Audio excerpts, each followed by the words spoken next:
et merci pour votre présence ce soir. Alors, on doit toujours également veiller à remercier infiniment tous les militants présents dans la salle qui ont œuvré à l'organisation de cette soirée, sans qui elle ne pourrait d'ailleurs se tenir. Merci à eux de donner de leur temps, de leur soirée, dans les porte-à-porte, sur les marchés, les collages d'affiches, et faire en sorte que vous soyez aujourd'hui nombreux à cette réunion. Donc un grand merci à toutes et à tous.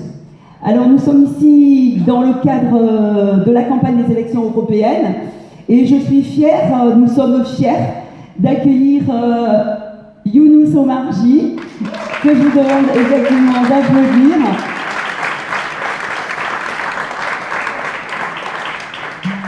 Député européen, président de la Commission du développement régional, deuxième sur la liste de Manon Aubry, fier de compter un camarade de la Réunion, Younous, défenseur acharné des territoires d'outre-mer abandonnés, combattant des territoires les plus en difficulté. En cela, on est fier de t'avoir parmi nous et dans cette liste de Manon Aubry. Nous lui devons d'avoir fait connaître, entre autres au Parlement européen, l'esclavage comme crime contre l'humanité, et ça, Younous, ce n'est pas rien.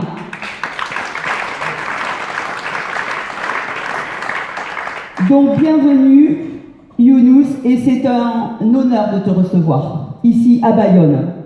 Avant de lancer cette réunion publique, nous avons également le plaisir de recevoir notre candidat de la liste de Manon Aubry, en visite ce week-end sur sa terre natale, ici, Guillaume Lescaut, candidat d'Aubervilliers.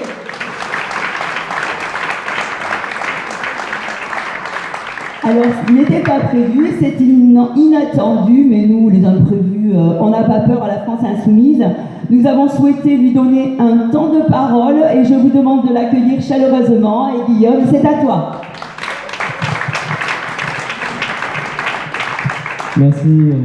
Merci beaucoup Bayonne, merci les Insoumis du Pays Basque de me permettre de prendre la parole en tant que candidat de la Seine-Saint-Denis. Un département où la population souffre cruellement de l'abandon de l'État, de la clochardisation des services publics. Un département, je peux vous le dire, où on connaît les conséquences de la politique budgétaire d'austérité de l'Union européenne.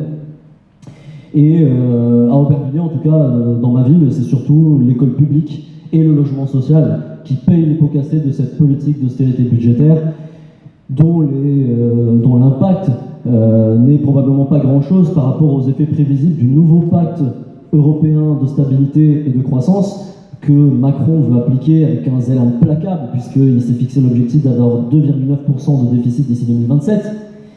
Et à Aubervilliers, du coup, les gens se mobilisent. Les gens se mobilisent contre les hausses de loyer, contre les hausses de charges, pour avoir des conditions de logement dignes, contre, comme à Bayonne, la mairie de droite qui expulse les familles populaires de nos quartiers par la gentrification à marche forcée, par les destructions de HLM, par des reconstructions faites par des promoteurs immobiliers. Et nous, on est dans ces luttes-là, on les accompagne, on est au cœur de ces luttes, et c'est comme ça aussi qu'on fait campagne.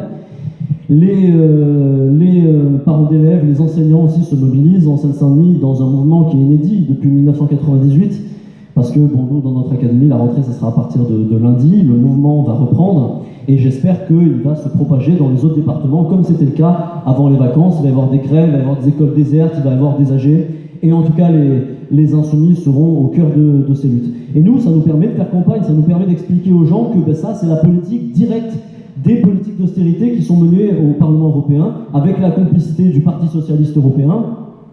Et donc, on fait campagne. Et ceux qui ont fait la campagne de 2019 le voient peut-être. Il y a une réelle différence entre la campagne de 2019 et celle de 2024, parce qu'il est indéniable que notre mouvement connaît une dynamique nationale indéniable et qui reflète la place qui est la nôtre maintenant au cœur de la gauche en France, dans notre camp. Et cette place, on la paye cruellement, parce que vous voyez bien aujourd'hui les attaques répressives du gouvernement de Macron contre nous, et notre fermeté, elle doit être à la hauteur de l'importance qu'a la France insoumise maintenant dans la gauche, dans le camp de la paix et du progrès en France. Et bien sûr, faire campagne pour les élections européennes, c'est pas facile. On parle à beaucoup de gens qui n'éprouvent pas forcément dans leur quotidien les enjeux de l'élection européenne. Mais disons-nous bien qu'il n'y a que nous, en réalité, qui faisons campagne sur le terrain, si on se compare à la présence famélique des autres listes qui n'ont en réalité que très peu de militants pour faire campagne. Nous sommes le dernier grand mouvement politique à pouvoir organiser une campagne de terrain au niveau national. Et que si nous, on n'est pas là pour parler aux gens de l'importance d'aller voter, de l'importance de faire de cette élection le premier tour de l'élection présidentielle de 2027, personne ne le fera. Parce que Macron, ses sbires, ses médias font campagne pour l'abstention en réalité. Il n'y a que nous qui faisons campagne pour la participation. Donc je ne suis pas plus long, mais en tout cas, je vous transmets toute la force et toute la fraternité des camarades de Seine-Saint-Denis. Bravo à vous et bonne campagne.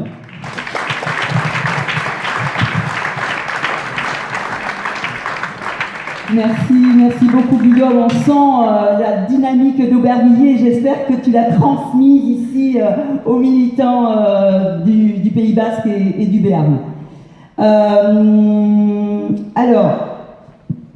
Je souhaite, moi, un instant revenir sur la constitution de la liste quand même aux européennes, avec, pour préciser un petit peu, il y a eu 1600 candidatures qui ont été reçues, signe d'une dynamique de notre mouvement. Le comité électoral de la France Insoumise, en lien avec les Insoumis dans les départements, ont dû donc retenir 81 candidats. Ces candidats, ils sont issus d'organisations politiques, de syndicalistes, de militants d'associations, de figures engagées dans les combats sociaux que nous menons. Ils constituent aujourd'hui une liste à l'image de notre société, représentative et diverse, celle de l'Union populaire que nous portons. Nous pouvons donc en être fiers. Dans cette salle, nous le savons, et d'ailleurs nous l'assumons, dans cette élection, c'est bien évidemment l'après-Macron qui se joue, et c'est bien parce que nous le savons que nous refusons de voir imposer une nouvelle fois le duel mortifère Macron-Le Pen. Ces élections, elles sont capitales. Elles sont capitales pour nos concitoyens, elles sont capitales pour notre mouvement, elles sont capitales pour l'avènement de notre programme de rupture. D'aucuns prédisent un fort taux d'abstention. Que dis-je? Ils l'espèrent. Boudées par les électeurs, ces élections sont pourtant majeures et sont bien le premier tour des présidentielles de 2027. Nous, insoumis, nous l'avons bien compris. En même temps, les députés européens d'antan étaient peu ou pas connus, quasi invisibles. Il aura fallu attendre des combattants, des besogneux, insoumis au Parlement européen, Manon Aubry, Marina Mesure, Laïla Chabi et Younous Omarji, pour enfin les rendre réels, humains, visibles, pour comprendre à quoi peut bien servir le mandat confié à nos élus. À l'image de nos députés insoumis à l'Assemblée nationale, que je salue également chaleureusement, ils sont d'ailleurs sur le pont, eux aussi, dans le cadre de ces élections, présents depuis plusieurs mois, dans tous les départements, aux côtés de tous les candidats. Les députés européens que l'on boude ont pourtant du pouvoir. Ils votent, ils proposent, ils amendent, ils contrôlent. Nos députés insoumis ont d'ailleurs fait un travail considérable et ont mené avec acharnement de nombreux combats. Manon Aubry est celle qui a fait le plus d'interventions en plénière, de rapports négociés. Je rappellerai la victoire de Laïla Chabi pour des millions de travailleurs ubérisés qui auront enfin une protection sociale, ou encore l'interdiction de la pêche électrique de Younous, ou encore la bataille de l'électricité de Marina Mesure. Je bois un coup.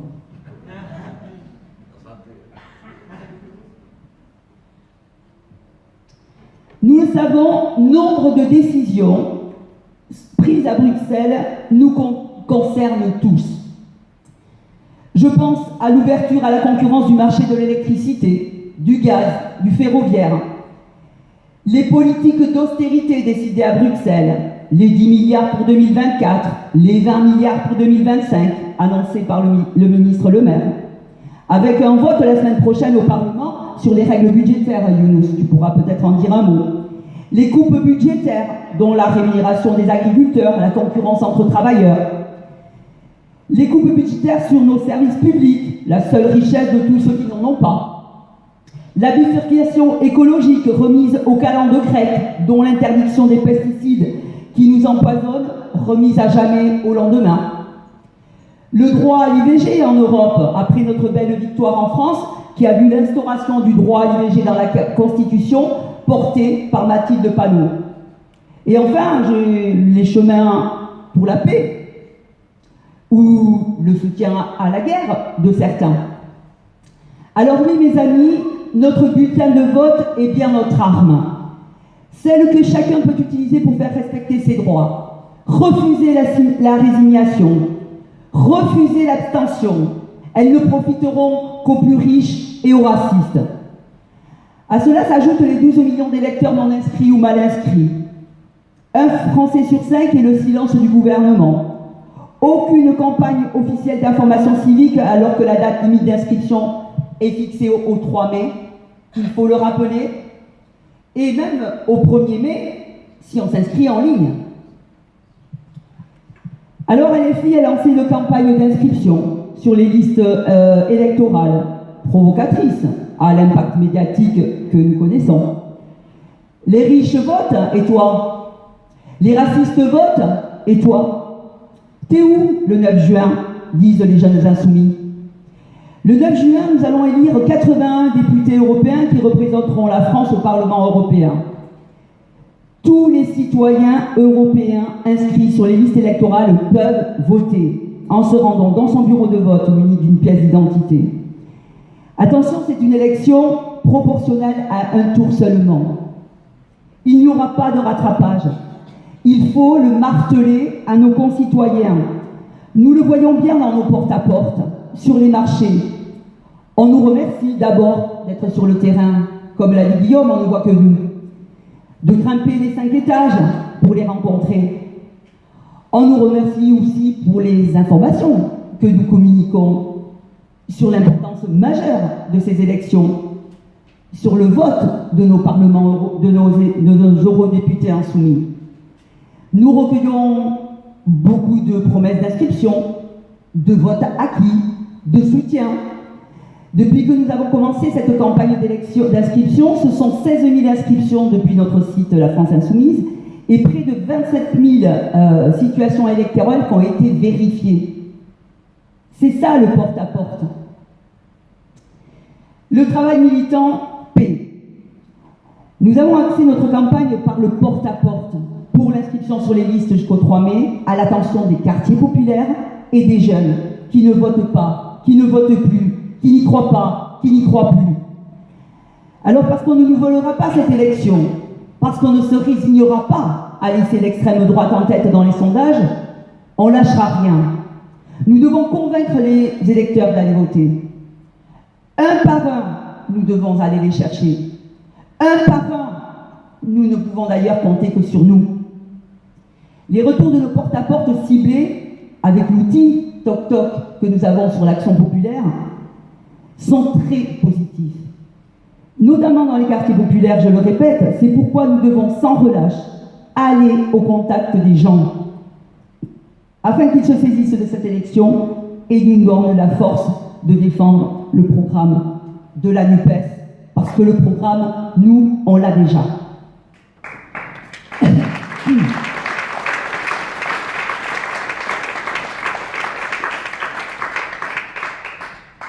Alors, vous avez également le programme des européennes avec 15 combats qui ont déjà été annoncés, hein, vous l'avez vu, dans tous les meetings, Manon Aubry le martèle.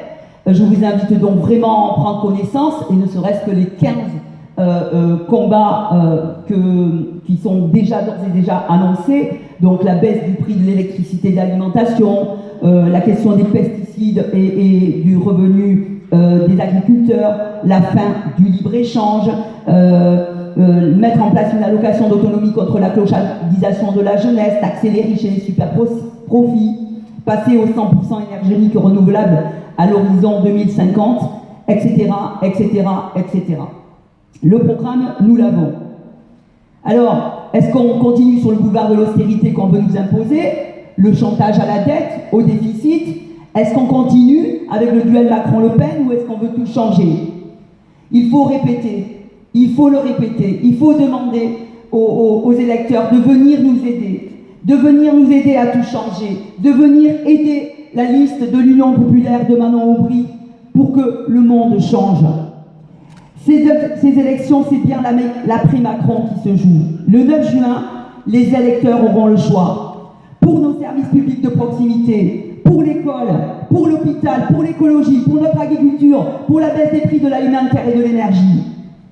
L'extrême droite est aux portes du pouvoir. C'est pourquoi nous devons convaincre un à un sur le terrain. Rappelons que nous continuons de porter le programme de la NUPES, même si le PS, Europe Écologie Les Verts et le PC ont fait le choix de la division. Nous irons chercher les électeurs des présidentielles de Jean-Luc Mélenchon. Nous irons chercher les électeurs de la NUPES aux législatives.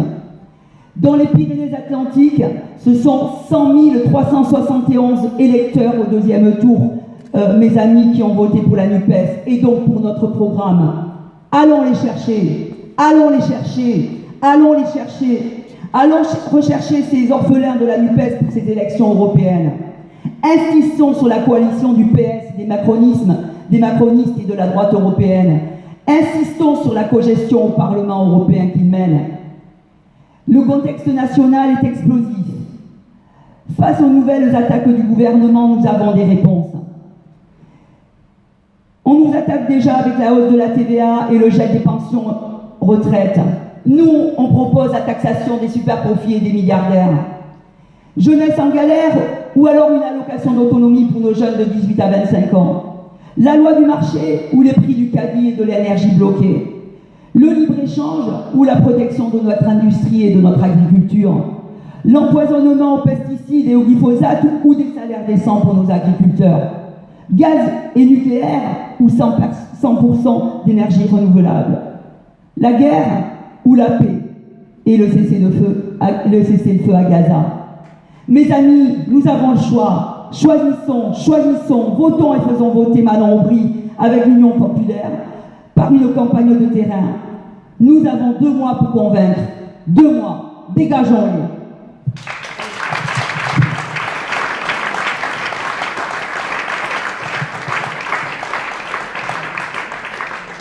Je vous remercie. J'espère que je n'ai pas été trop longue, mais en tous les cas, le message que l'on souhaite faire passer aussi à l'endroit des militants dans ces réunions publiques, c'est celui-là. Même si on est convaincu, c'est la campagne de terrain qui fera vraiment la différence. Je vous invite vraiment à démarrer le porte-à-porte et l'inscription sur les listes électorales jusqu'au 3 mai. C'est le premier démarrage de la campagne, c'est celui-là. Viendront la suite avec les caravanes populaires, mais tout ça, vous aurez les informations en temps et en heure sur les boucles. Maintenant, j'invite Younous Omarji à venir échanger avec nous.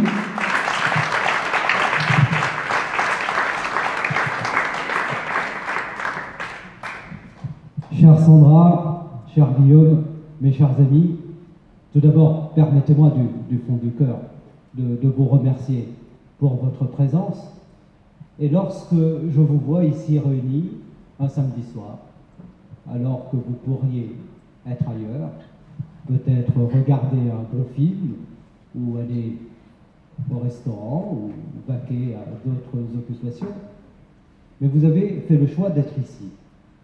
Vous avez fait le choix d'être ici pour une réunion politique, parce que, comme moi, vous avez conscience de ce moment important que nous vivons et qui fait de chacun de nous un acteur agissant, un acteur conscient pour prendre part sur le réel. Et vous avez conscience, comme moi, que nous vivons un moment qui est un moment qui oblige à s'informer, qui oblige à essayer de comprendre ce qui se passe aujourd'hui dans notre pays. Et je crois, et je le dis d'entrée, que ce qui se passe aujourd'hui dans notre pays est un moment de bascule.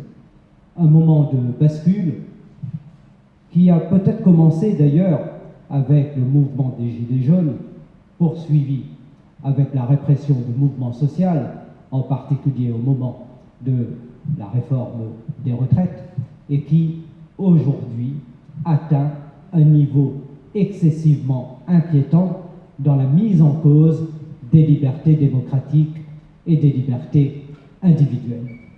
Et d'ici à Bayonne, ce soir, je veux que nous adressions un message d'amitié, un message de fraternité à mon ami, à notre camarade Rima Hassan. Rima Hassan, qui est victime, nous le savons, qui est victime de son engagement, qui est victime d'être une franco-palestinienne, qui est victime, comme nous tous, à la France insoumise, et comme vous tous, de tenir bon et de dire, là où on se trouve, ce qui doit être dit. Le moment que nous vivons est un moment de terreur intellectuelle pour faire taire les voix de solidarité au peuple palestinien. Nous sommes dans la campagne des européennes et je vais vous rappeler la chronologie des choses parce que la campagne électorale doit être un moment où la vérité ne déserte pas. Et c'est en étant ancrés dans la vérité que nous pourrons continuer à avancer et à tenir bon dans nos positions. Et la vérité, c'est que le 7 octobre, lorsqu'est intervenue l'attaque du Hamas, nous avons toutes et tous immédiatement condamné cette attaque. Et nous l'avons fait Manon Aubry, Marina Mesure, Leïla Chabi et moi-même au Parlement européen, en votant évidemment toutes les condamnations contre cet acte. Mais nous avons, dans le même temps, évidemment, parce que les bombardements avaient commencé, nous avons dans le même temps dénoncé, condamné les crimes de guerre en cours à Gaza.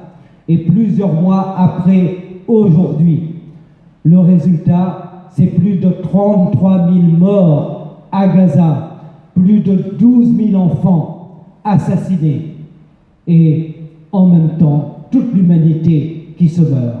Alors, ils pourront continuer à faire régner ce climat de terreur intellectuelle en France. Nous tiendrons bon, sachez-le, nous tiendrons bon, comme vous.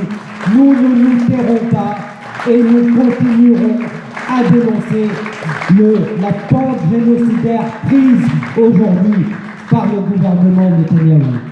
Et quoi qu'il en coûte, parce que c'est notre honneur, nous continuerons à demander un cessez-le-feu immédiat et permanent, non pas pour faire de beaux discours, mais parce que, comme vous tous, nous n'en pouvons plus de toutes ces souffrances. Et chaque minute perdue jusqu'au cessez-le-feu, c'est plus de morts, plus d'enfants assassinés, et en réalité, un crime de l'humanité qui se déroule comme ça aux yeux de tous, ce qui est absolument inadmissible aujourd'hui en 2023.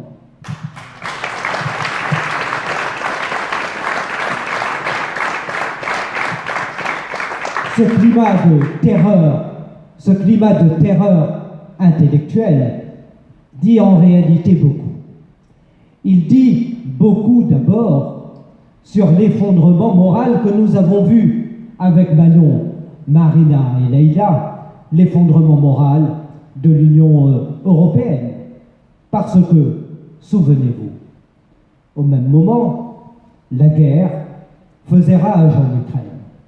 Et à raison, l'Europe a pris un certain nombre de décisions pour sanctionner la Russie qui avait violé le droit international. Et nous espérions que l'Europe, que les pays européens, en accord avec les principes proclamés, évidemment, prennent les sanctions qui s'imposaient contre le gouvernement de Netanyahou.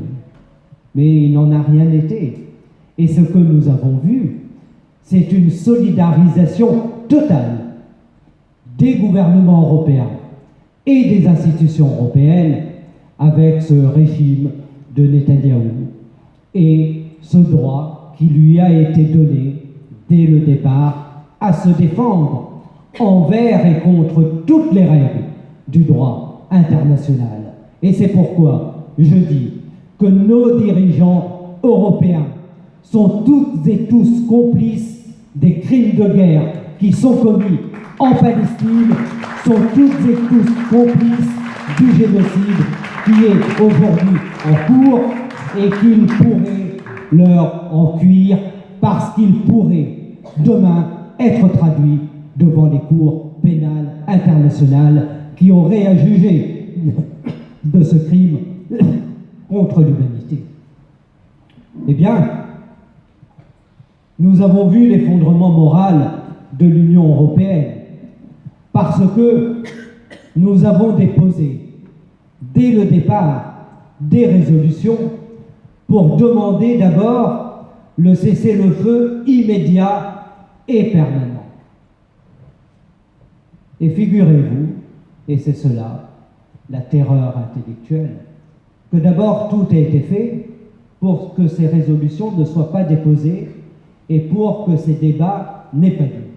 Et puis, lorsqu'ils ont vu que leur pression n'avait aucune prise sur nous, ils ont commencé à nous qualifier de tous les mots. Et voilà que nous avons été repeints en supporters du terrorisme, en supporters de l'islamisme et insulte suprême en antisémites. Eh bien, je dis, toutes celles et tous ceux qui se livrent à de telles méthodes, honte à eux, parce qu'ils font s'écrouler toutes les valeurs de l'Union européenne. Ils font s'écrouler aux yeux du monde entier, parce que en Europe, nous sommes regardés par les peuples européens, mais par les peuples du monde. Et ce qui s'est passé dans ce moment-là marque le début du commencement d'une fracture entre les peuples du monde et les dirigeants européens. Et la réalité, c'est les positions que nous avons défendues sont les positions qui sauvent l'honneur de l'Europe et sauvent l'honneur des peuples européens aux yeux du monde. Alors, nous avons demandé ce cessez-le-feu immédiat et permanent. Et il nous a été refusé à 3 reprises. Sur quelle base? Vous pouvez l'imaginer. Et puis, devant l'horreur absolue et la continuation des crimes, et en particulier, souvenez-vous, devant le massacre d'hommes, de femmes, d'enfants qui se ruaient sur les convois humanitaires et qui ont été prises pour cible par l'armée israélienne, alors il ne pouvait plus que de faire autrement que de voter les propositions que nous avons portées pour le cessez-le-feu. Mais nous voyons bien que ces proclamations ne suffisent pas et que ce qu'il faut, ce sont des sanctions contre le gouvernement israélien, des sanctions pour demander maintenant un embargo sur les armes. Et cet embargo sur les armes que nous demandons, il est toujours refusé. Et puis ce que nous demandons, c'est aussi la dénonciation de l'accord d'association avec Israël, parce que l'Union européenne a un accord d'association avec Israël qui couvre un certain nombre de volets. Et dans cet accord d'association, il y a une clause qui dit que si les droits humains ne sont pas respectés par la partie prenante à cet accord, alors cet accord doit être suspendu ou cet accord doit être dénoncé. Je dis, les droits humains sont-ils respectés aujourd'hui par Israël? Le droit international est-il respecté par Israël? Les motifs pouvant conduire à la dénonciation de cet accord d'association sont-ils réunis? À l'évidence, ils le sont. Et c'est pourquoi j'ai demandé, dès le 6 décembre 2023, à la présidente Ursula von der Leyen de dénoncer cet accord d'association. Et j'ai reçu hier sa réponse très courtoise, que je rendrai publique demain. Dans sa réponse, Ursula von der Leyen, qui d'ailleurs s'était rendue en Israël et avait rencontré Benjamin Netanyahou et le président Herzog pour leur encourager dans leur entreprise génocidaire, la présidente von der Leyen me répond: actuellement, il n'est pas envisagé que la Commission européenne suspende l'accord d'association. Alors, devant cet effondrement moral, devant ces doubles standards qui font honte en réalité à l'Union européenne, nous devons, nous, continuer à tenir nos positions. Et nous devons toutes et tous continuer à nous mobiliser. Car seule la mobilisation des peuples, en France, en Europe, en Belgique, en Espagne, partout, seule la mobilisation des peuples permettra à l'Union européenne de se rehausser au niveau des valeurs qu'elle proclame. Mais vous savez, je viens de l'île de la Réunion et je ne suis pas très surpris de tout cela. Et je me souviens que l'Union européenne et les entreprises européennes ont jusqu'au bout du bout, autant qu'ils le pouvaient, supporté le régime raciste et abject qui est celui de l'apartheid. À quelques centaines de kilomètres de la Réunion, vous aviez à l'époque ce régime de l'apartheid. Et je me souviens également que Nelson Mandela et l'ANC étaient qualifiés de terroristes, et que lorsque nous étions dans la rue à l'époque en soutien à Nelson Mandela, nous étions qualifiés de supporters du terrorisme. Eh bien, voyez-vous, tout ça, ce sont les mêmes mécaniques. Et on oublie, on a parfois la mémoire défaillante, mais les entreprises européennes et les entreprises françaises ont continué à commercer avec le régime d'Afrique du Sud sans que cela ne gêne personne en Europe. Et puis, on a fini par dérouler le tapis rouge à Nelson Mandela lorsqu'il a vaincu.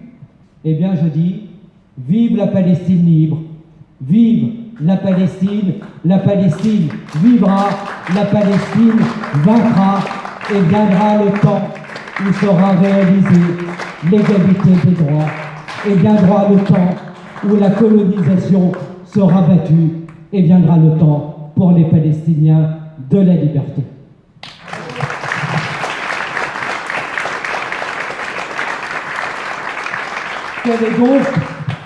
Quel est donc ce monde devant nous, où la paix semble être devenue comme un gros mot?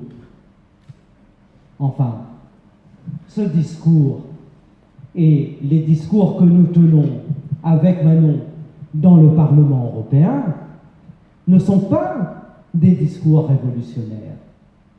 Ce ne sont pas des discours subversifs. Ce sont des discours de paix, ce sont des discours de respect du droit international. Et quel est donc ce monde où, lorsqu'on parle de paix, immédiatement, on vous accuse d'être des défaitistes ou d'être en alliance avec l'ennemi? Et c'est ce qui se passe dans le conflit en Ukraine. Là encore, c'est la même histoire. Dès le premier jour, nous avons condamné l'agression de la Russie en Ukraine, de manière claire, de manière forte. Et nous avons également, lorsque la guerre fait rage, eu le courage de la paix. Je l'ai dit à la Convention, et je le redis ce soir, c'est quand la guerre fait rage qu'il faut avoir le courage de la paix. Parce que la guerre, en définitive, nous le savons, elle ne profite jamais au peuple, mais elle profite aux marchands d'armes, et elle profite à toutes celles et tous ceux qui, aujourd'hui, sous couvert de solidarité avec l'Ukraine, font main basse sur ce pays. Celles et ceux qui font main basse sur ce pays, ce sont les grands groupes économiques, et en particulier de grands groupes américains comme BlackRock, qui actuellement sont en train de racheter ce pays vendu à la découpe. Ce sont eux les ennemis également des Ukrainiens. Et tout doit être fait également pour que la paix arrive vite, parce que plus cette situation dure, et plus, comme à Gaza, et plus elle peut dégénérer vers une déflagration généralisée où tout le monde serait perdant. Eh bien, là encore, dans ce monde où la paix est devenue un gros mot, nous voyons que la guerre, elle, a ses partisans, à commencer par le président de la République, qui dans cette affaire joue un jeu excessivement dangereux, puisqu'il a montré le chemin possible d'une aggravation de ce conflit par une confrontation directe avec la Russie qui aurait des conséquences absolument abominables, épouvantables pour tous les Européens et pour le monde entier. Et ce chemin ne doit pas être pris. Mais Emmanuel Macron n'est pas le seul. Les partisans de la guerre sont nombreux dans le Parlement européen. Celles et ceux, avant même le conflit en Ukraine, qui depuis des décennies et des années n'ont qu'une seule obsession, de manière absolument irresponsable, c'est de rentrer en confrontation directe avec la Russie. Eh bien, on les voit aujourd'hui émerger, et sous couvert de solidarité avec l'Ukraine, ils veulent, au fur et à mesure, que pas après pas, le chemin de cette confrontation soit pris. Et vous avez le copier-coller d'Emmanuel Macron, le candidat du Parti socialiste Place Publique, Raphaël Glucksmann, qui est dans la même logique de guerre. C'est ce candidat de la guerre avec Emmanuel Macron dont nous devons faire échec le 9 juin, parce que le 9 juin, c'est aussi le choix entre la paix et la guerre. Et la guerre, comme l'ensemble des crises géopolitiques, ne sont pas profitables au peuple du monde et au peuple européen, et cela affecte les peuples européens dans leur vie quotidienne. Nous avons vu qu'avec le conflit en Ukraine, combien des peuples européens et des Français en particulier ont eu à payer un prix très lourd pour le financement de la guerre, d'une part, mais aussi par les conséquences indirectes et en particulier au niveau de l'inflation. Donc, nous avons toutes et tous intérêt à ce que le chemin de la paix soit pris. Et voilà qu'aujourd'hui, il y a un autre défaitisme, puisque c'est ainsi que le président Macron qualifie toutes celles et tous ceux qui portent les voix pour la paix, un autre défaitiste qui apparaît dans ce schéma, c'est le chancelier allemand Olaf Scholz, qui, comme nous, dit il faut ouvrir le chemin de la paix. Et avec la Chine, qui propose une conférence globale pour la paix, exactement ce que nous avons proposé à la France insoumise, en disant qu'on sort d'une guerre par une solution diplomatique. Et il ne faut jamais désespérer du droit international, de sa force. Il ne faut jamais désespérer de la politique. il ne faut jamais désespérer de la discussion, de la négociation. Et nous espérons que tous les États qui sont conviés à la conférence pour la paix organisée à l'initiative de la Chine avec le soutien du chancelier allemand, que tous ces pays répondront présents, à commencer par notre pays. Voilà le rendez-vous qui est devant nous pour le mois de juin. Et cultivons l'espoir que notre continent retrouve dans les mois qui sont ceux de l'année 2024 une situation de paix, puisque c'est ainsi que l'Union européenne se porte le mieux. J'en profite également pour vous dire, parce que nous vivons un moment de généralisation de fake news. Et il nous a été fait le reproche à de nombreuses reprises d'être des partisans de Poutine.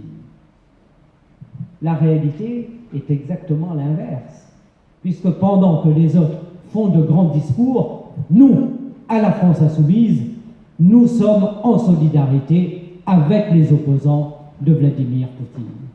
Ce sont nous, nos camarades, qui les protégeons. Pendant que les autres font de grands discours, je suis le député européen qui a été le premier à monter à la tribune du Parlement européen pour dire la dénonciation de l'agression russe en Ukraine. Je suis le député européen qui a organisé, en tant que président de la commission que je préside, et a permis l'accueil des réfugiés ukrainiens.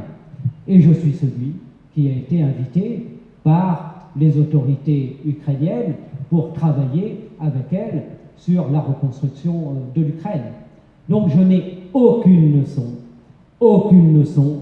à recevoir des candidats de la guerre qui ne font que des discours et qui poursuivent des objectifs bien cachés qui sont sans doute très éloignés des intérêts du peuple ukrainien et sans doute très alignés sur les intérêts des États-Unis. Raphaël Glucksmann est très fier de sa désignation comme président d'une commission qu'on appelle ingérence.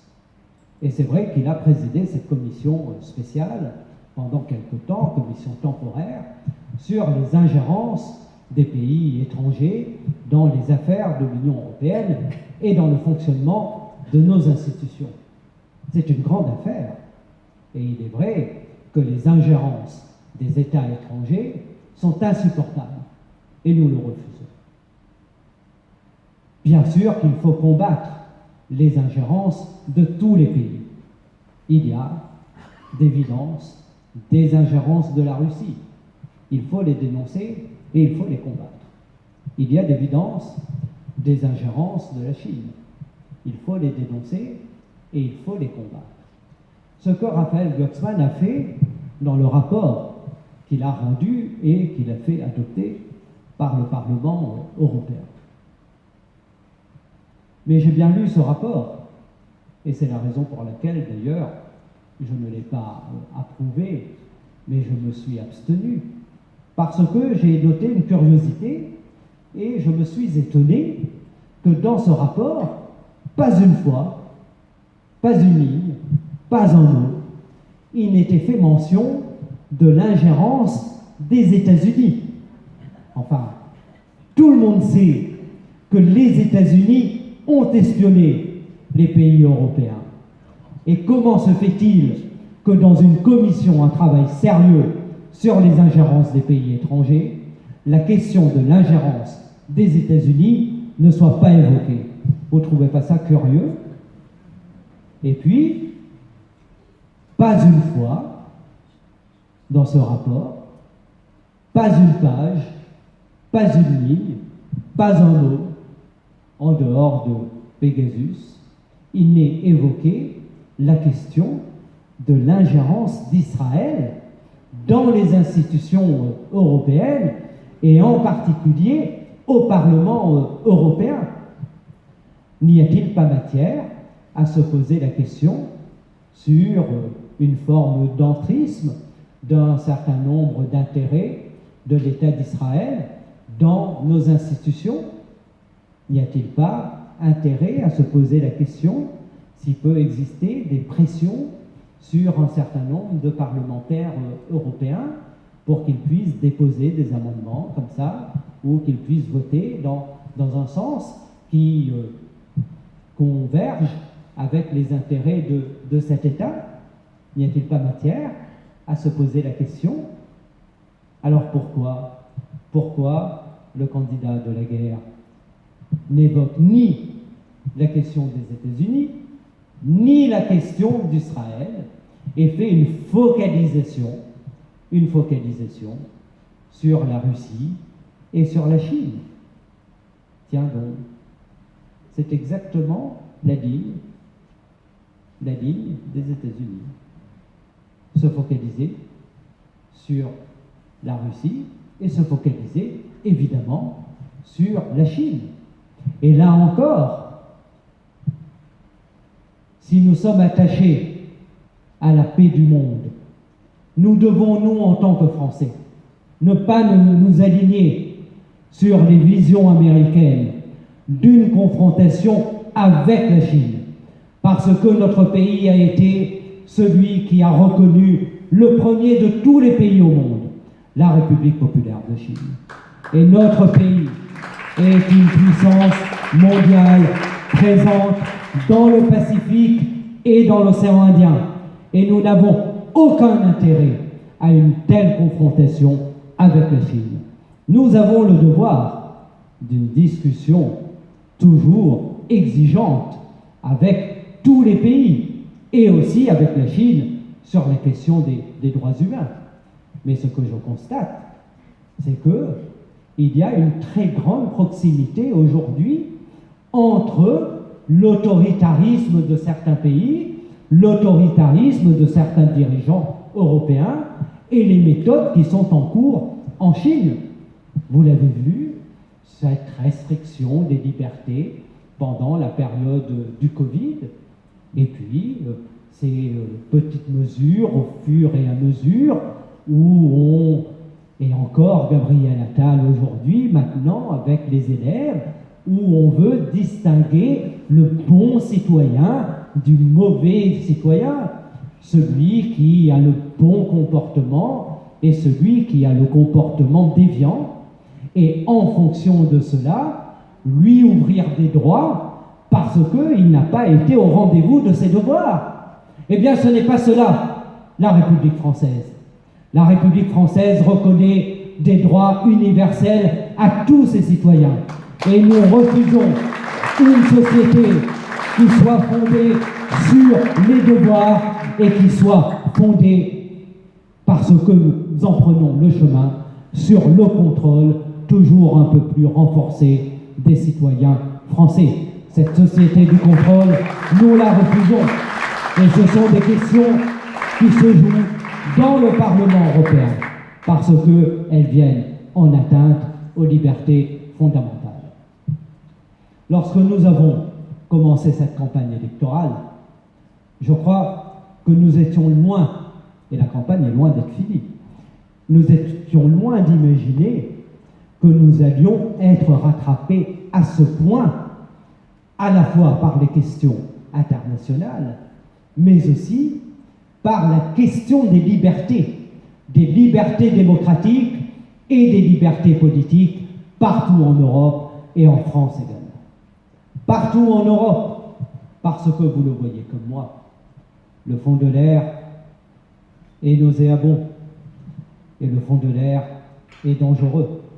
Et partout, au fur et à mesure, avancent les forces qui portent une menace pour les libertés et pour les droits acquis au fur et à mesure des luttes des travailleurs partout en Europe et des travailleurs en France. Oui, le fond de l'air est dangereux.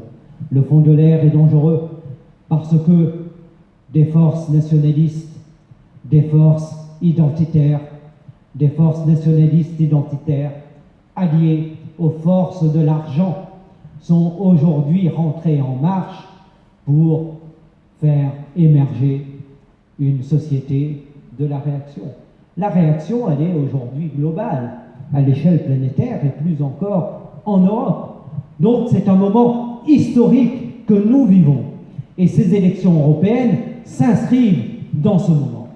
Et nous devons également faire de ces élections du 9 juin le refus des Français pour que la France prenne le chemin xénophobe de la Hongrie, le chemin anti-liberté qu'a pu prendre plein de pays en Europe et de mise en cause des droits également des femmes. Et nous le voyons dans le Parlement européen. Les forces xénophobes attentent aux libertés des femmes. Les forces xénophobes, partout aujourd'hui en Europe, et nationalistes, fracturent les sociétés. Et ces forces xénophobes, elles sont le meilleur allié également des forces de l'argent et des forces néolibérales qui veulent attenter aux droits des travailleurs. Et je vous le dis, ne vous laissez pas tromper, ne vous laissez pas berner. Le Rassemblement national, en réalité, est le meilleur allié d'Ursula von der Leyen. Le Rassemblement national est le meilleur allié d'Emmanuel Macron. Le Rassemblement national est le meilleur allié des forces de l'argent, parce qu'ils savent qu'avec le Rassemblement national, d'abord, c'est l'opposition zéro dans le Parlement européen. Ils ne font rien et ils ne s'opposent à rien. Donc, ils laissent les autres avancer. Mais je crois que plus grave encore, tous les autres savent que le Rassemblement national porte des propositions qui sont en convergence avec leur vision économique du monde et des sociétés européennes, et en France également. Et pour preuve, au Parlement européen, le Rassemblement national a systématiquement voté en faveur des lobbies, en faveur des multinationales. Le Rassemblement national a systématiquement voté contre le pouvoir d'achat, contre l'augmentation des salaires et contre les droits des travailleurs. Et systématiquement, le Rassemblement national, bien évidemment, a voté pour la remise en cause d'un certain nombre de libertés, à commencer par les libertés pour les femmes. Alors oui, il s'agit d'un faux duel, le faux duel Macron, le faux duel Macron-Le Pen, et c'est ce faux duel que nous devons commencer à déjouer dès le 9 juin. Je veux vous dire également que dans ce temps de clarification et ce moment de vérité que doit être une campagne électorale, il faut faire tomber quelques masses. Vous avez vu que pendant la crise des agriculteurs, tout le monde était devenu, évidemment, des opposants de la politique agricole commune. J'entendais mon collègue François-Xavier Bellamy, je me disais, mais il a lu le programme de la France insoumise, et sans doute en est-il convaincu aujourd'hui. Bon. Et il en va de même pour beaucoup d'autres candidats. Ils ont tous découvert, effectivement, que cette politique agricole commune sert les intérêts de l'agro-industrie plutôt que les intérêts des paysans. Ils ont tous découvert que cette politique agricole commune est tout à fait, en tout point, contraire aux objectifs qui ont été posés pour le climat. Mais comment se fait-il alors qu'ils ont tous voté, autant qu'ils sont de dénonciateurs de cette politique, qu'ils ont tous voté pour la politique agricole commune? Alors je dis, un peu de décence, mesdames et messieurs, un peu de cohérence. La campagne électorale ne permet pas tout et elle ne permet pas le mensonge. Il faut avoir une exigence de vérité. Nous assumons les positions qui sont les nôtres, y compris lorsque la terreur s'abat sur nous. Nous les assumons. Mais assumez également vos positions. Assumez que vous avez soutenu la politique agricole commune. Assumez que vous avez les uns et les autres voté pour tous les accords de libre-échange. Tous, sans exception, y compris le Rassemblement national. Mais pourquoi vous ne le dites pas? Pourquoi est-ce que vous mentez pendant la campagne électorale? Est-ce qu'on peut prospérer sur le mensonge? Ce n'est pas possible. Eh bien nous, avec Manon Bry, nous pouvons fièrement dire que nous avons voté contre la politique agricole commune et nous avons voté contre tous les accords de libre-échange et nous pouvons dire que nous voterons contre tous ces accords de libre-échange dans le futur Parlement européen.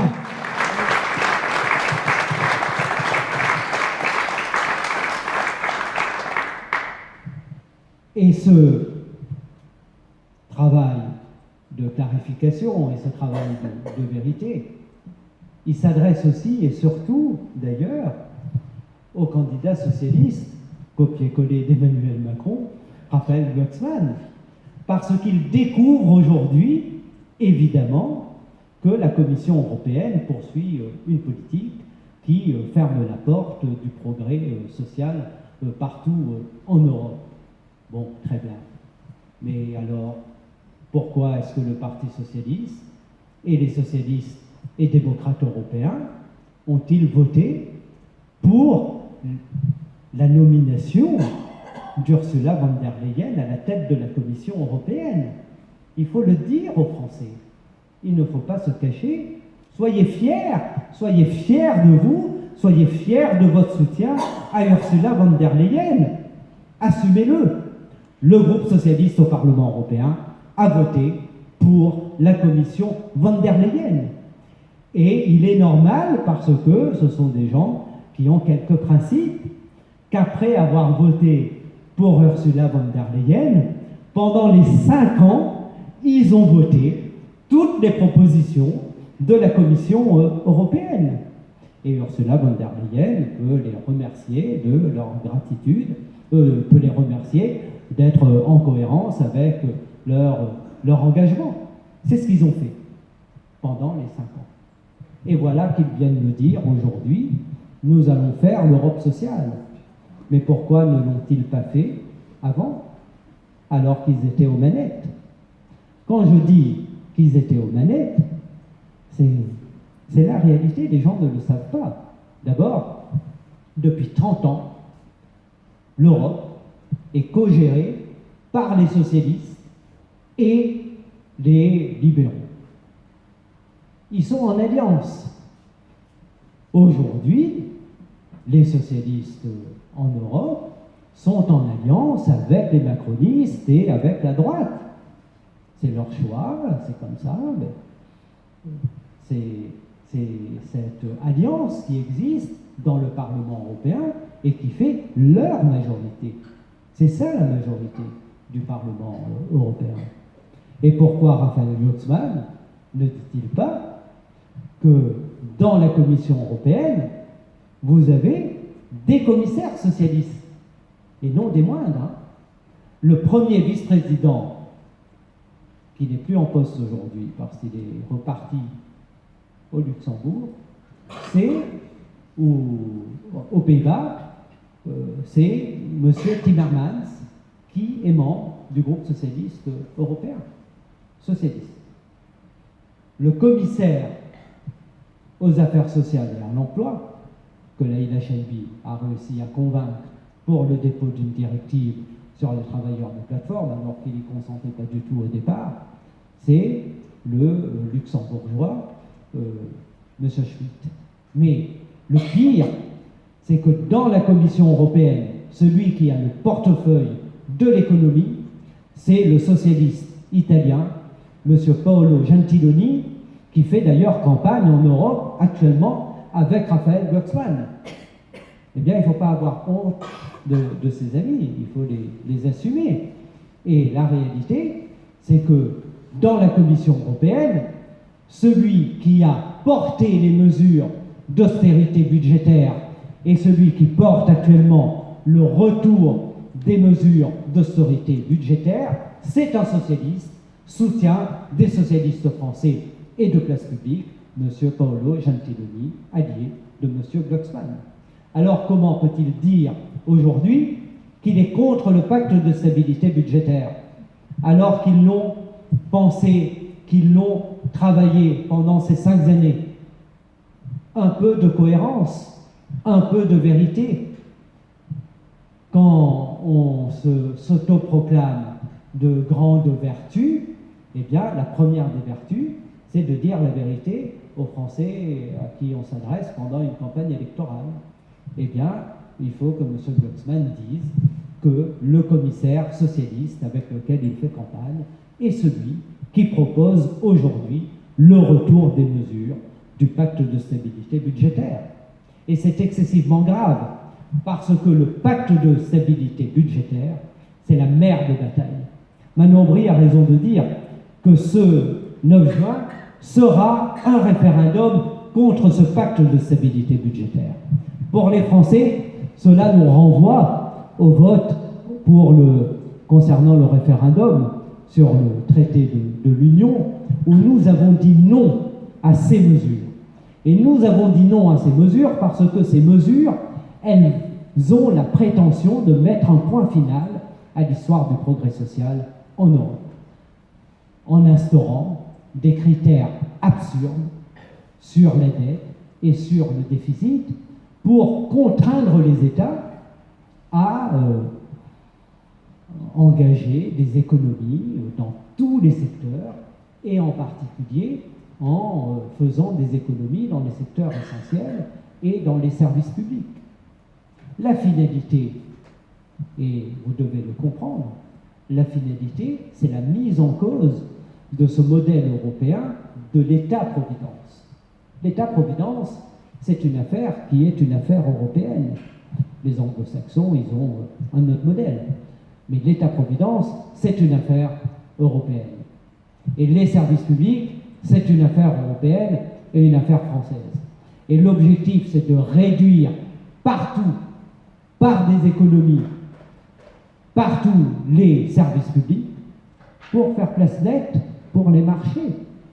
Parce que lorsque les services publics désertent et disparaissent, les besoins des citoyens et des usagers, eux, ils demeurent. Et c'est ainsi que vous voyez tous les acteurs du marché arriver, se proposer et reprendre et s'implanter partout là où les services sont laissés vacants et prennent la place de l'État.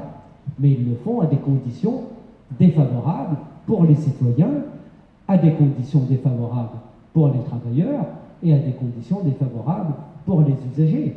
Donc c'est une question extrêmement importante et nous devons continuer à nous opposer de toutes nos forces à ces mesures d'austérité budgétaire, comme nous nous opposons de toutes nos forces aujourd'hui à l'Assemblée nationale avec nos amis, et en particulier mon camarade Éric Coquerel, président de la Commission des finances, aux mesures d'économie proposées par M. Le Maire de 20 à 30 milliards. Tout cela vient de l'Union européenne. C'est l'Union européenne qui oblige à ces mesures parce que nous sommes dans une Europe qui surveille et une Europe qui punit. Et si la France ne répond pas au respect de ces critères, alors elle subit les foudres de la Commission européenne et ce sont des sanctions qui s'abattent sur elle. Eh bien, je crois qu'il y a possibilité de faire autrement. Et pour notre part, nous ne préférerons jamais, jamais le respect de critères absurdes, d'ailleurs contestés par tous les économistes, le respect de critères absurdes sur le bonheur des gens. Notre finalité, elle est dans la réalisation du bonheur des peuples en Europe et du peuple français.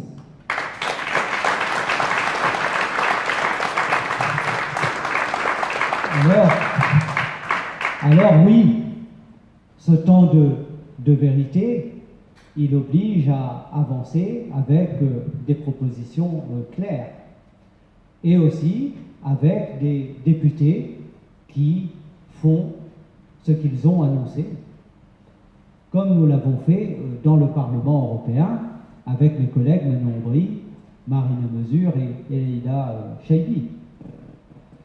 Et vous pouvez regarder notre bilan. Nous avons eu la possibilité d'agir et parfois de gagner des victoires extrêmement importantes. Elles sont tellement nombreuses que je ne pourrais pas toutes les citer. On parle toujours, évidemment, parce que c'est extrêmement important, c'est une révolution, la victoire qu'a obtenue Manon Aubry pour le droit des travailleurs des plateformes, et en particulier sur la question de la présomption du salariat, est une question majeure qui va concerner des millions et des millions de travailleurs en Europe. On cite aussi, bien sûr, le travail extraordinaire qu'a pu réaliser Manon Aubry, en particulier sur le devoir de vigilance, le travail de Marina sur un sujet très peu évoqué, mais concernant l'amiante, où Marina a fait adopter un rapport important. Et c'est là où je veux en venir. Dans ce Parlement européen, et parmi les députés français, tous les députés français venant de tous les groupes politiques, la délégation française, qui a fait adopter le plus grand nombre de rapports en plénière, et pas des rapports déclaratifs, mais des rapports législatifs, ce sont les députés de la délégation insoumise au Parlement européen. Je suis le député qui a fait adopter dans tout le Parlement européen le plus grand nombre de rapports par mes collègues. Alors, sur l'efficacité dans le futur Parlement européen, nous n'avons pas, évidemment, de leçons à recevoir. Je ne veux pas être trop long, mais je ne pourrais pas finir ce propos sans évoquer la question fondamentale pour nous, qui est la question évidemment de l'écologie.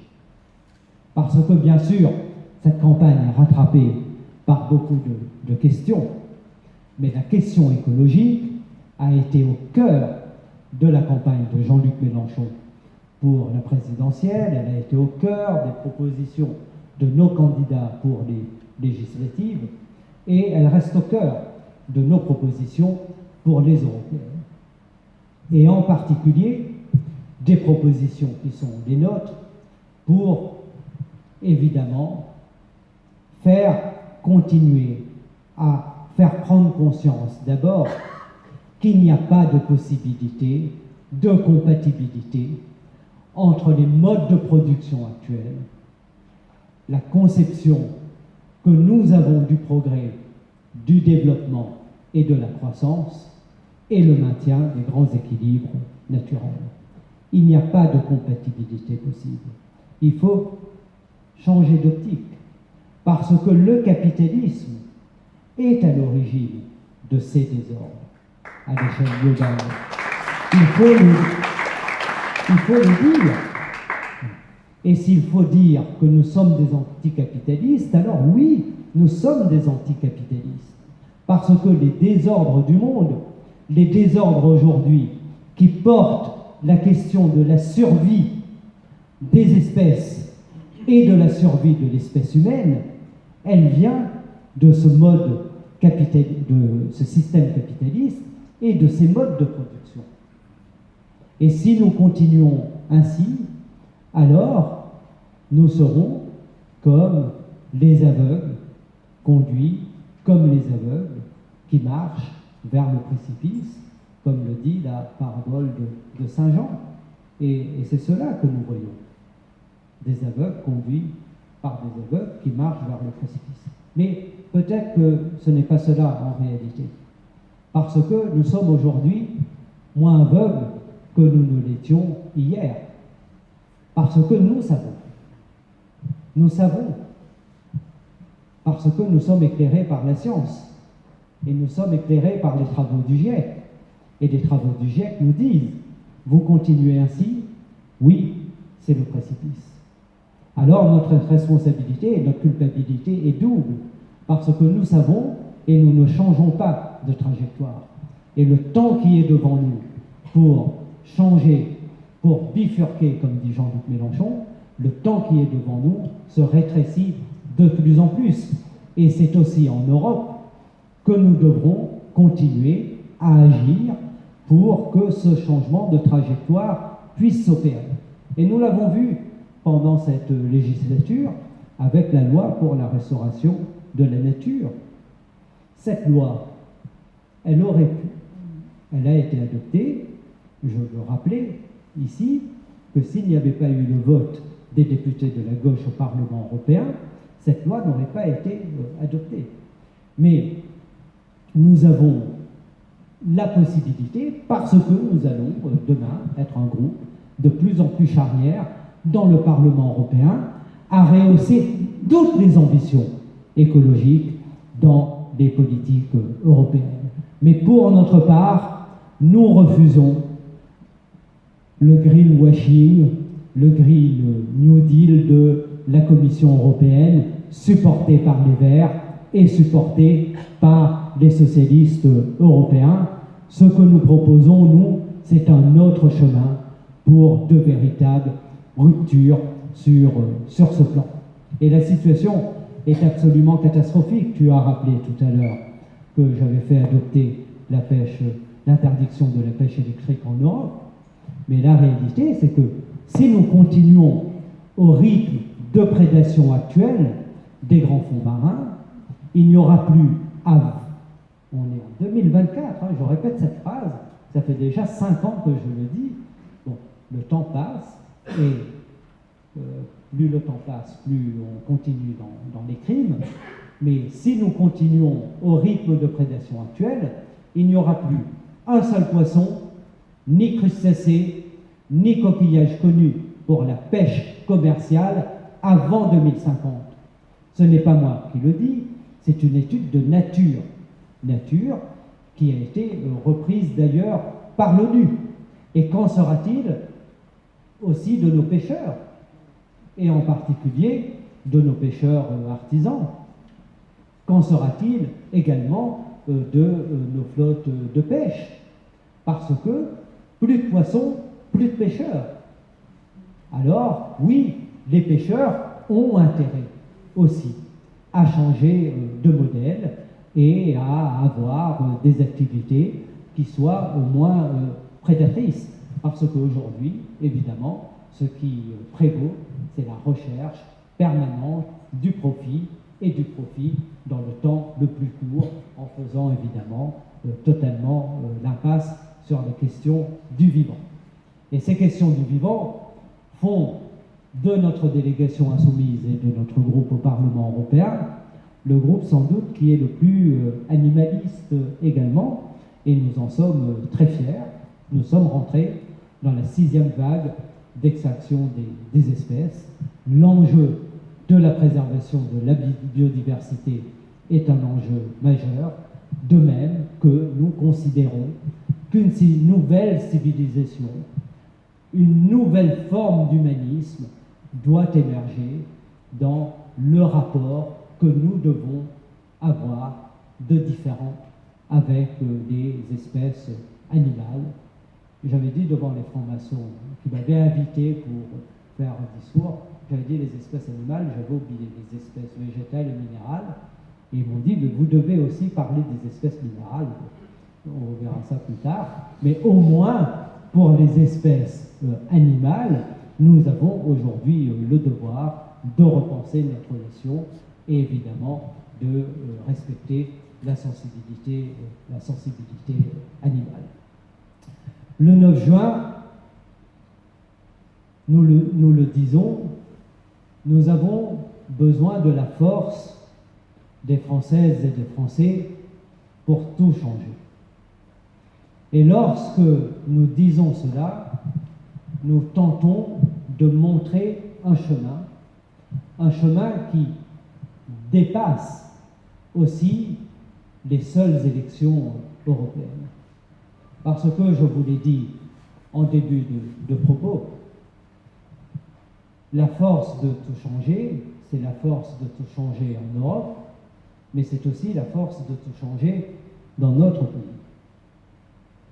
Et nous avons considéré que l'élection présidentielle en 2022 avec Jean-Luc Mélenchon avait levé une espérance formidable pour permettre d'espérer un changement réel sur des propositions, non pas des propositions qui sont compatibles au final avec ce qu'on a vu mettre en œuvre depuis jusqu'à maintenant, mais de vraies propositions de rupture. Et cette espérance, elle a été renforcée après la présidentielle avec le programme de la NUPES et les législatives. Et vous savez ce qu'il en est devenu. Nous avons, parce que nous considérons que ce programme permet d'aller vers ces changements que nous voulons en 2027, nous avons fait nôtre ce programme pour les Européennes. Et toutes celles et tous ceux qui portent la responsabilité dans cette campagne européenne d'avoir enterré le programme de la NUPES sur lequel nous avons travaillé et que nous avons tous signé, portent aujourd'hui, d'ores et déjà, la responsabilité du renforcement de l'extrême droite et peut-être de sa victoire pour ces élections européennes qui pourraient annoncer sa victoire demain pour les élections présidentielles. Et c'est pourquoi nous disons, toutes celles et tous ceux qui ont fait confiance à Jean-Luc Mélenchon, toutes celles et tous ceux qui ont fait confiance au programme de la NUPES et qui ont voté pour les députés qui sont allés à ces élections avec ce programme, alors ils doivent aujourd'hui unir leur voix sur la liste conduite par Manon Bry, car c'est le meilleur moyen de préparer l'après-Macron et de préparer et d'empêcher l'arrivée de l'extrême droite au pouvoir en France.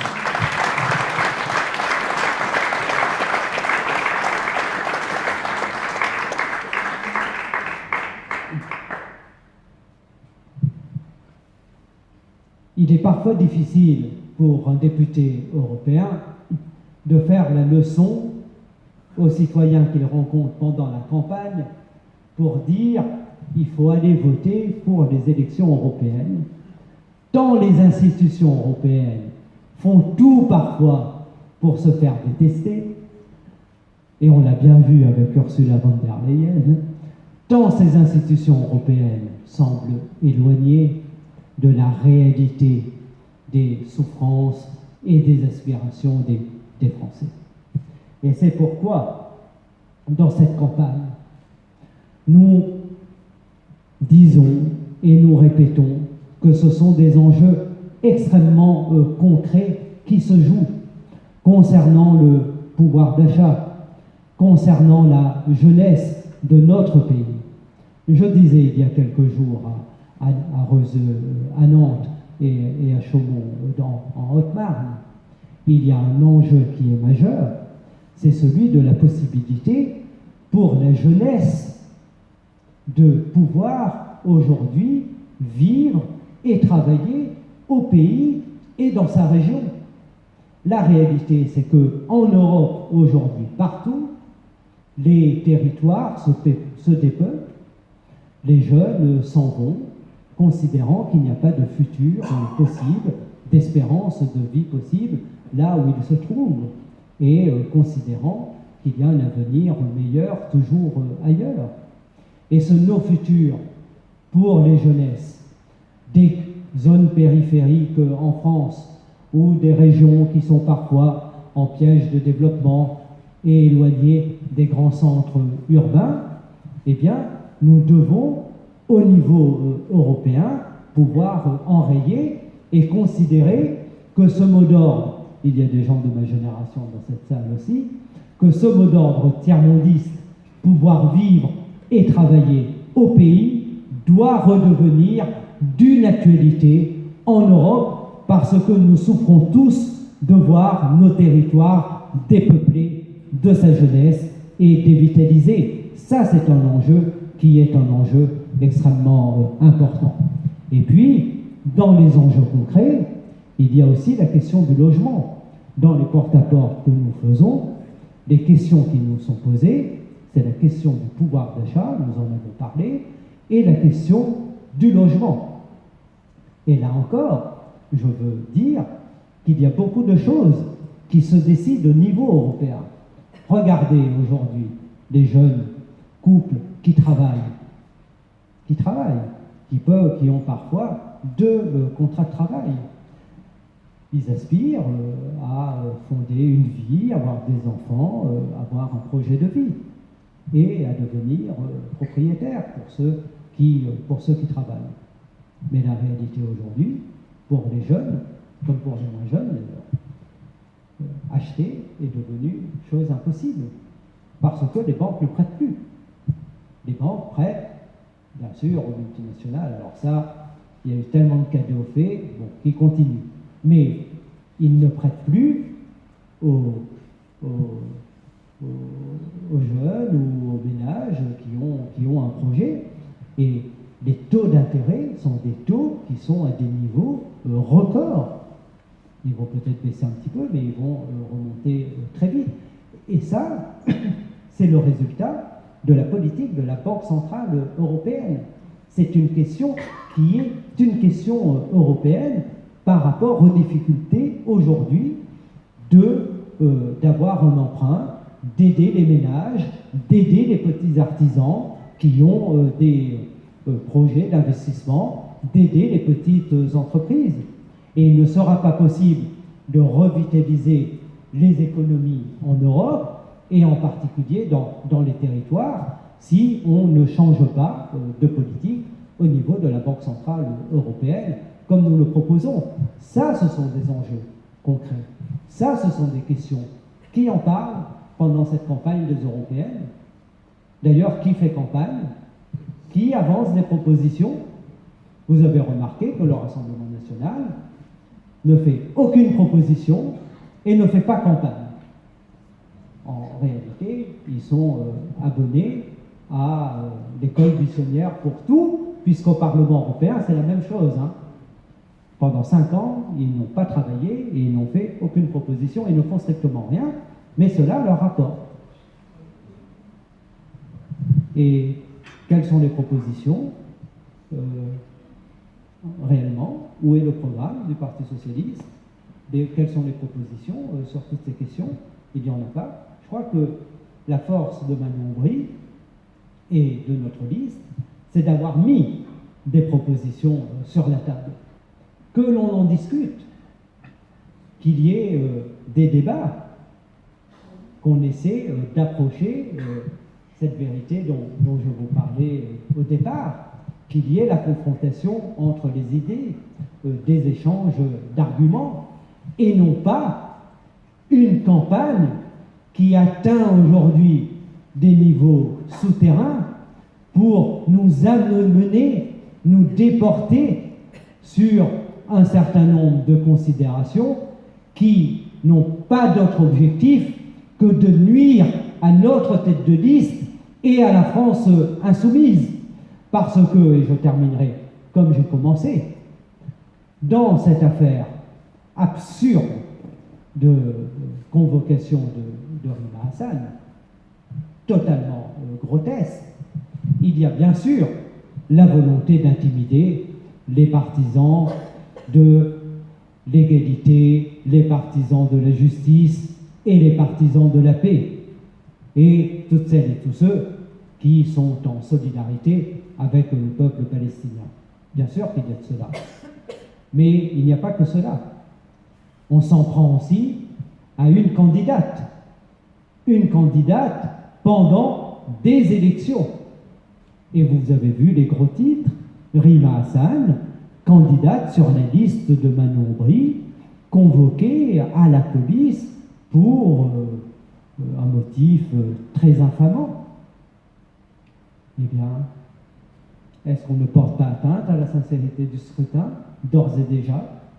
Est-ce que tout ça n'est pas fait pour nuire à Manon Bry? Est-ce que tout ça n'est pas fait pour nuire à la dynamique qui s'enclenche en sa faveur et en notre faveur? Alors, ce que je vous dis, c'est le 9 juin, ripostons. Le 9 juin, ne cédons pas, tenons bon, tenez bon, tenez bon, tenez bon. Le 9 juin, faites entrer Rima Hassan au Parlement européen. C'est exactement ce qu'ils ne veulent pas et elle portera une voix forte, une voix libre pour la liberté et pour la Palestine. Merci beaucoup.